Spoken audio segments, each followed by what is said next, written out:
Hello guys, अस्सलाम वालेकुम। आज हम कवर करने जा रहे हैं 10th स्टैंडर्ड का गुजराती चैप्टर नंबर 17 जो कि है टिफिन। ये बहुत अच्छी लघु कथा है, बहुत अच्छी स्टोरी है। इसके जो लेखक है उनका नाम रहता है प्रेमजी पटेल। गांव में हो रहे भोजन प्रसंगों पर ये आमथी माँ के लिए टिफिन लेकर आते हैं। ये जो लेखक है जिनका नाम है प्रेमजी पटेल, गांव में प्रसंग होते हैं जहाँ से ये आमथी माँ के लिए टिफिन लेकर आया करते हैं। किचन से आवाज आती है, रुको रुको बेटा, मैं आई। आवाज बाईं तरफ से आती है। लेखक आवाज सुनकर किचन में दाखिल होते हैं, देखते हैं कि आमथी माँ तो रोटियां बना रही है।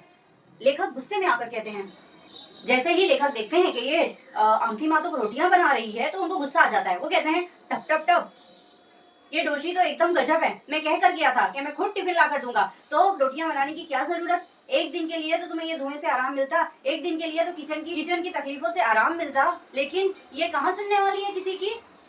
लेखक को गुस्सा आ गया। उस पर आमथी माँ कहती है, अरे बेटा, ये जो टिफिन तुम मुझे लाकर दोगे तो उससे तो मेरा पेट भर जाएगा, लेकिन ये मेरे सामने गौरी गाय और काली कुतिया मेरा मुंह देखेंगी तो मैं इनसे नजरें कैसे मिलाऊंगी। मेरा पेट भर गया, इसके बाद मैंने इनके भोजन का ध्यान ही नहीं दिया, ये पाप मुझसे ना हो पाएगा। लेखक हैरान हो जाते हैं। उस पर डोसी माँ कहती है कि मेरा तो पेट भर जाएगा बेटा, जो तुमने टिफिन लाकर दिया है उसे तो मैं खा लूंगी, लेकिन मेरे सामने ये गौरवी और काड़वी को क्या जवाब दूंगी।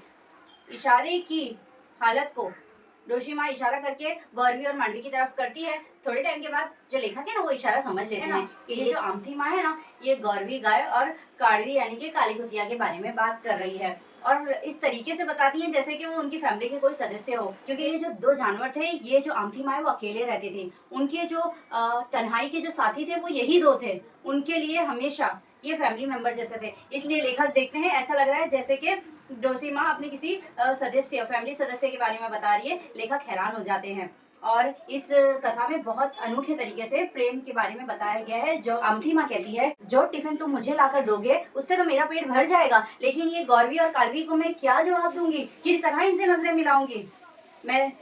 मेरे पास तो जबान है, मैं बोल सकती हूँ, लेकिन ये तो बेजुबान है, ये तो मुझसे बोल भी नहीं सकते, ये सिर्फ और सिर्फ स्नेह भरी आंखों से मुझसे बात करते हैं। क्या जवाब दूंगी मैं इनसे, किस तरीके से नजरें मिलाऊंगी कि मेरा पेट भर गया तो मैंने इनके भोजन के बारे में सोचा ही नहीं, ऐसा मुझसे नहीं होगा। जब लेखक ने देखा कि जो आमथी माँ है वो इस तरीके से कह रही है जैसे उनके कोई फैमिली सदस्य के बारे में बात कर रही हो, लेखक हैरान हो गया। इस तरीके से ये कहानी खत्म होती है। इसी तरह की और वीडियो के लिए subscribe MSK learning short, MSK biology short and enrol the app now. Thank you.